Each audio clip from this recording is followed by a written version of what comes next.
द्वापर युगामध्ये जे अनंत चरित्र केलेलं आहे, ज्या अनंत लीला केल्या त्यापैकी काही लीलेचं वर्णन करतात.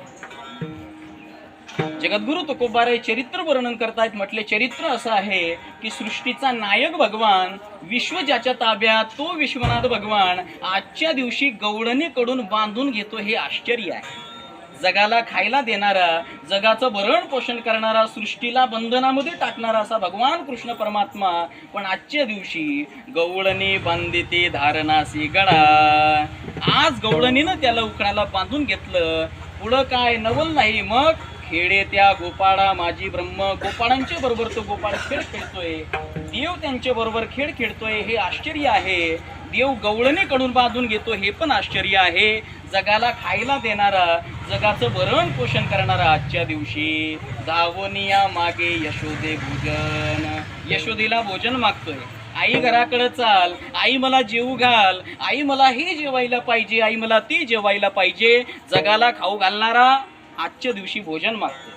जगाला खेळ दाखवणारा आजच्या दिवशी खेळ खेळतोय आणि जगाला बंधनात टाकणारा आजच्या दिवशी बांधून घेतोय. तुकाराम महाराजांना विचारलं, महाराज भगवान असं का करतो, काय कारण त्याचं उत्तर तुकोबारायांनी दिलं. तुका म्हणे सर्व कळा ज्याची अंगी, भोळेपणा लागी भीक मागे. तुकोबाराय म्हणतात भक्तांच्या भोळेपणासाठी, भक्तांच्या भाविकतेसाठी, भोळेपणासाठी वाटेल तसा होतो आणि भक्तांच्या मनोवांछित इच्छा कल्पना पूर्ण करतो.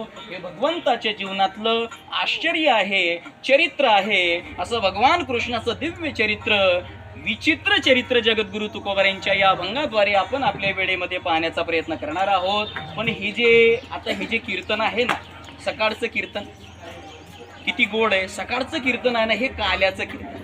पहिल्या दिवशीच्या कीर्तनकारानं नाम सांगावं, 7व्या दिवशीच्या कीर्तनकारानं जागर म्हणजे मागणी मागावी, मधल्या कीर्तनकारांनी ज्ञानभक्ती याचा उपदेश करावा, 7व्या दिवशी आपण त्याची मागणी मागावी आणि 8व्या दिवशी भगवान कृष्ण परमात्मा त्याचा काल्याच्या रूपाने आपल्याला प्रसाद देत असतो. म्हणून हे काल्याचं कीर्तन एक बंधनातलं कीर्तन. ऐका, हे काल्याचं कीर्तन 2 दिवसाचा सप्ताह केला, 3 दिवसाचा केला, 8 दिवसाचा केला, महिन्याचा केला, 5 महिन्याचा केला, 1 वर्षाचा केला, तरी ते करावंच लागतं महाराज. ते आमच्या वारकरी संप्रदायाचा अबाधित नियम आहे, काल्याचं कीर्तन करावं. मग प्रश्न असा आहे, हे काल्याचं कीर्तन दुपारी का करावं? दुपारी म्हणजे काल्याचं कीर्तन शेवटी का करावं, मध्यंतरी का नाही, काल का करता येत नाही?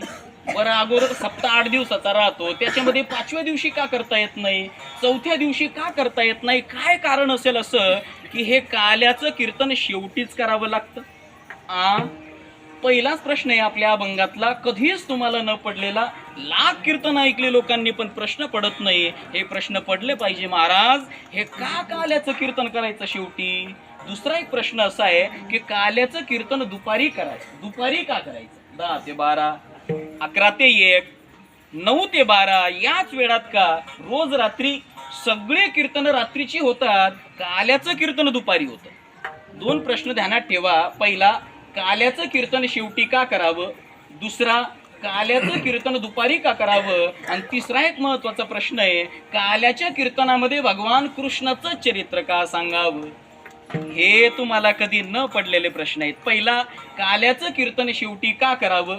दुसरा, दुपारी का करावं? आणि तिसरा, कृष्णाचं चरित्र का सांगावं? दत्त नाही, खंडोबा नाही, दत्त नाही, पांडुरंग नाही, राम नाही, संत नाही, शूर नाही, वीर नाही, कृष्णच का? 3ही प्रश्नांची 2-2 मिनिटात उत्तर देतो. ऐका, फार गोड आहे. तर काल्याचं कीर्तन शेवटी का करतात? तर त्याचं उत्तर आहे, काला या शब्दाचा अर्थ आहे परिपूर्णता. पुन्हा ऐका, काय? काला या शब्दाचा अर्थ आहे परिपूर्णता. त्याच्यानंतर पुन्हा काहीच नाही. त्याला शेवट म्हणतात, शेवट.